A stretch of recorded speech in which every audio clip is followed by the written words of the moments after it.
যোৰহাটৰ প্ৰতাপগঞ্জ বৰুণডাঙ্গা গাঁৱত মুখ্যমন্ত্ৰী পকীপথ আঁচনি কামত ব্যাপক দুৰ্নীতিৰ অভিযোগ।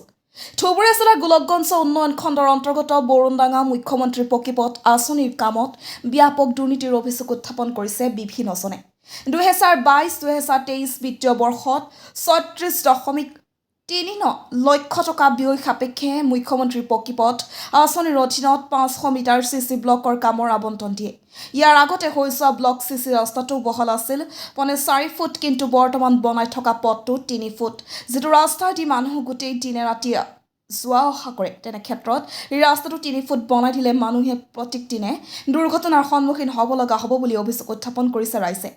মুখ্য পথছোৱা দীৰ্ঘদিনে বৃহত্তৰ অঞ্চলৰ ৰাইজে জমৰ যাতনা ভুগি আছে।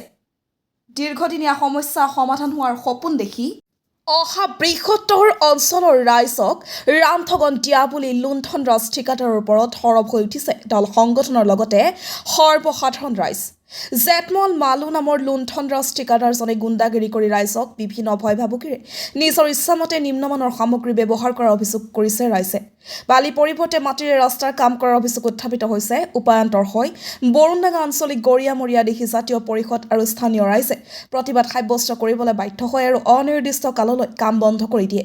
দুৰ্নীতিৰ লিপ্ত ঠিকাদাৰজনৰ ওপৰত অসম চৰকাৰে কি পদক্ষেপ গ্ৰহণ কৰিব, সেয়া হ'ব পৰৱৰ্তী সময়ত লক্ষণীয় বিষয়। তামাৰহাটৰ পৰা আশ্ৰাফুল আলমৰ report, north east frontier news. আজি ইয়াত হৈছে আমাৰ মুখ্যমন্ত্ৰী পকীপথ আঁচনি, যিটো আমাৰ প্ৰতাপগঞ্জ টু আমাৰ মেলিপাৰলৈকে যিটো ৰাস্তা হৈ আছে, এই ৰাস্তাটো পূৰা ঘটলা কাম চলি আছে, 2 নম্বৰী কাম চলি আছে। মেটেৰিয়েল ভালকৈ দিয়া নাই, বালি দিয়া নাই, চব মাটি পেলাই আছে।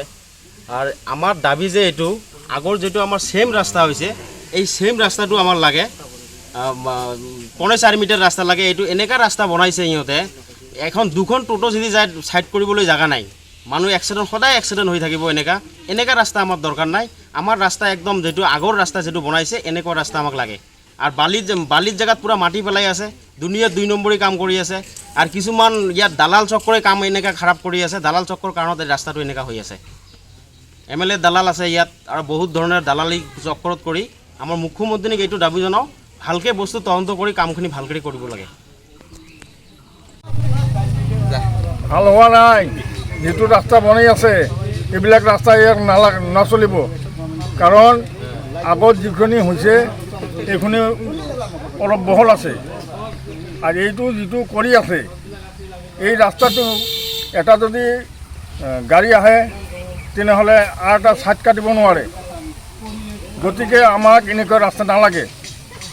কি হৈছে, এই ৰাস্তাটো যে বনাইছে মেটেৰিয়েলটো 1 নম্বৰ নহয়, এইটো মানে ডুপ্লিকেট মেটেৰিয়েল হয়। মানে বালিৰ জেগাত মাটি পেলাই আছে, তাৰপিছত তোমাৰ চলিঙো ভালকৈ কৰা নাই।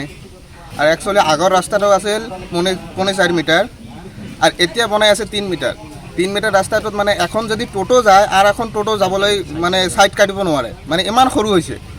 গতিকে আমাক এনেকুৱা সৰু ৰাস্তা নালাগে। আগৰটো যেনেকুৱা আছে 4.5 মিটাৰ হ'ব লাগে, নহ'লে এইটো আমাক ইমান সৰু ৰাস্তা 3 মিটাৰ ৰাস্তা আমাক নালাগে। আমাৰ ৰাইজৰ পৰা আমাৰ চৰকাৰক এইটোৱে আবেদন কৰোঁ যে আমাৰ আগত যিটো ৰাস্তা